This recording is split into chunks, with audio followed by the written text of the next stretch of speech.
Le quartier général de Deviriman, avenue de Gaulle, au bourg de Kourou. Les soutiens du candidat s'y bousculent depuis la clôture du scrutin.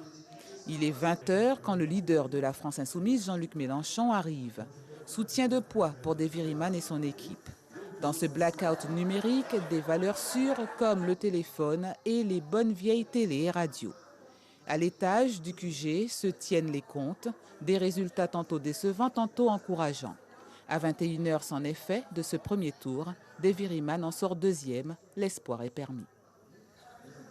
On ne l'a pas eu au premier tour, on l'aura le deuxième tour. Il a fait mieux que l'année dernière au premier tour. Oui. Bon, mais qu'est-ce que vous voulez? C'est la vie, tout ça, c'est une vie. Hein. On le prend, on ne se fâche pas, et puis... les gens aillent voter, les gens ne votent pas. Je suis quand même fier de Davy parce qu'il a remonté. L'année dernière, il y avait 1500 voix d'écart. Cette année-ci, il y a 1000 voix d'écart. Donc, on aime travailler quand même. Quoi qu'il en soit, le second tour, j'espère de tout mon cœur qu'on va gagner. Il y a beaucoup de personnes qui ne votent pas et qui disent qu'ils attendent le deuxième tour. Et j'espère qu'ils iront au deuxième tour voter pour que Davy puisse passer et qu'il soit notre député. En tant que directeur de campagne de M. Riemann, on est satisfait du résultat. C'est une configuration qu'on avait prévue, qu'on avait anticipée, avec les moyens qu'on avait d'ailleurs. Les militants sont un peu déçus ce soir, mais nous, l'équipe, on est très heureux du résultat. Parce qu'on sait qu'au deuxième tour, là, pendant la semaine qui va arriver, on va démultiplier les forces, on va s'agrandir encore, on ira là où on n'est pas allé et chercher les voix qui nous manquent.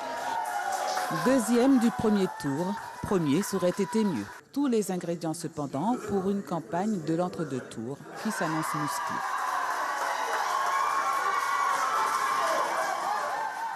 Nous qui nous lançons maintenant, on a cette charge, ce fardeau, cet héritage qui n'est pas le nôtre par rapport aux inactions, aux mensonges, tout ce que vous voulez d'une classe politique aujourd'hui qui nous a fait défaut. Maintenant, malgré tout, on est dans un système où ce sont les élections qui sont en place et on doit faire cela. Mais malgré tout, nous on reste confiants. C'est très encourageant par rapport à l'année dernière, encore une fois je le répète. Et qu'importe les tractations, Jean-Luc Mélenchon compte sur l'expression, tant qu'il est encore temps, d'une Guyane insoumise. Ce que je sais, c'est que l'enjeu numéro un, ce sont les abstentionnistes et c'est la sincérité de ce qu'on a à expliquer.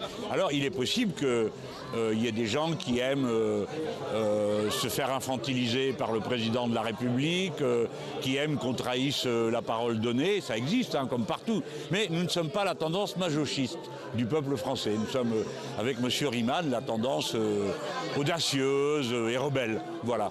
Et je pense que le tempérament guyanais, de ce que j'ai pu voir cette fois-ci, mais les fois précédentes, n'est pas un tempérament à se laisser facilement berner. Voilà. Ben, écoutez, c'est les élections, que voulez-vous dans une élection, c'est le peuple qui décide et ceux qui se présentent devant lui doivent avoir l'humilité d'essayer d'abord de le convaincre avant de combiner. Mais je crois que mes amis sont surtout soucieux de ça, convaincre. Et ceux qui croient que l'élection est jouée, en général, ont des surprises cruelles. Tout est dit. Même à 8000 km de distance, Deviriman et Jean-Luc Mélenchon espèrent fêter la victoire dimanche prochain. Laisse tranquille, regarde ça, on fait finger de nous.